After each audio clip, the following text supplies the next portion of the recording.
So as we know, there was some document dumps for Moscow PD and Pullman.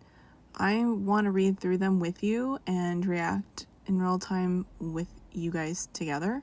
So this is the first document I'm going through. Let's read it. On 11/13/2022, at approximately 11:56 hours, Moscow PD officers responded to an unconscious call. The RP, later identified as Bethany Funk, reported her roommate was passed out, not conscious and not breathing.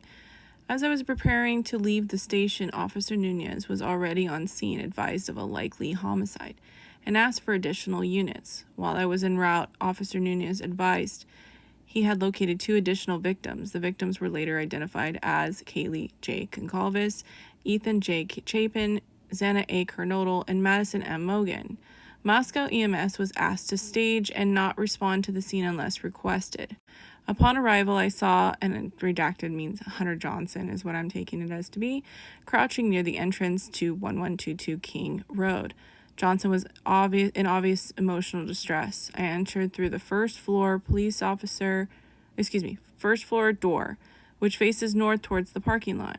I announced myself as a Moscow police officer and heard Officer Nunez and Warner respond from upstairs. When I got to the second floor, I saw a female covered in blood in the bedroom on the northwest side of the second floor. Okay, well we heard Dylan say that she saw Xana, but she doesn't see any blood. It just doesn't make sense. I believe this female to be Xana. I looked inside the bedroom Xana was laying, and it was obvious an intense struggle had occurred. Xana was obviously deceased. There was blood smeared on various items in the room and all over the floor. There was blood cast off on the walls in various places, including above Xana's body. Xana was on her back on the floor in the center of the room with her head towards the west. Xana was in her underwear and a long-sleeved gray t-shirt. Both her shirt and underwear were covered in blood. Xana's face and body was covered in dried blood. I could see what appeared to be defensive knife wounds on Xana's hands. There was a deep gash on Xana's left hand. Between her pointer finger and thumb, a partially covered male was on the bed and also obviously deceased. Okay, so he's on the bed, not in the hallway like some people have said. I believe this male to be Ethan. The midsection of Ethan's body was covered with a blanket. Ethan's head was invisible and appeared to be between the bed and the south wall. There was some blood cast off and what appeared to be arterial blood spray above where Ethan's head was located. I proceeded upstairs to the third floor when I met Officer Nunez and Warner. Officer Nunez and Warner advised the residence was clear of any additional people. There was a dog belonging to Kaylee in the third floor west bedroom, which has access to the third floor deck. The deck has no exterior access to the ground level.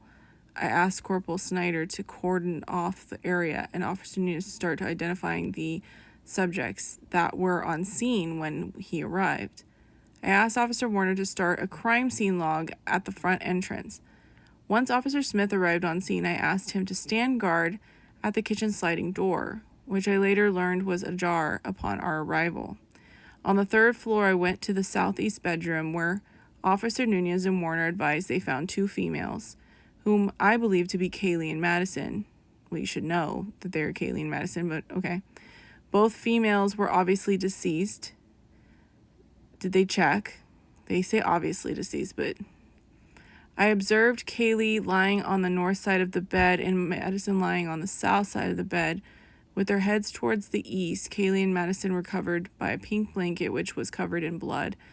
There was a large pool of blood near Kaylee's midsection. There was blood cast off on the east and north walls above Kaylee and Madison. Madison appeared to be laying up against Kaylee.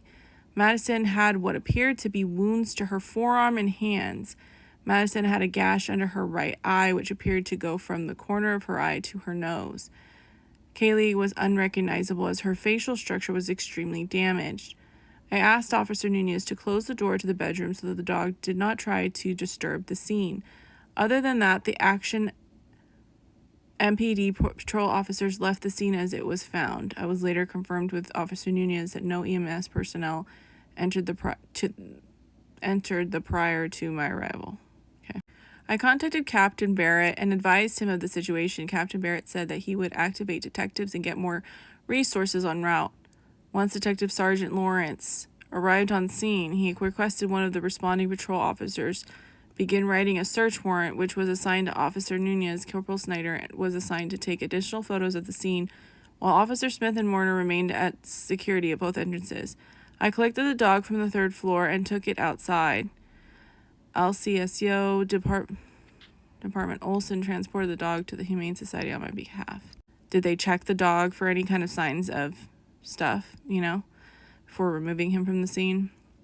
Officer Nunez was interviewing a large group of individuals which were associated with the residents. Officer Nunez asked that I finish getting contact information from the individuals I contacted and later added the following names to the list called, I'm assuming, Bethany Funk, Dylan Mortensen, okay, and I can't see the rest. Emily and Hunter, I'm sure. That was a lot of names there. Once those individuals' names were collected, they responded to the MPD to be interviewed by detectives. I assisted with the canvass of the area and was assigned the southernmost apartments at 112. Why are they blocking out the address? I contacted the residents following the apartments, whom claimed they didn't hear anything, and I attempted contact at the following apartments with no response, and there is no apartment for blank. I remained associated with the call and assisted with the scene security until approximately 1800 hours. Photos attached. I want to see those photos. Follow-up needed. Refer to Sergeant Blaker and Corporal Payne. Case status active. Referred to specialty. Yes, detectives. Interesting. Okay, so this is Gunderson saying this. So that's the first document we're reviewing. We've heard a lot of that already, but let me know what your thoughts are, and I'll continue making my way through these.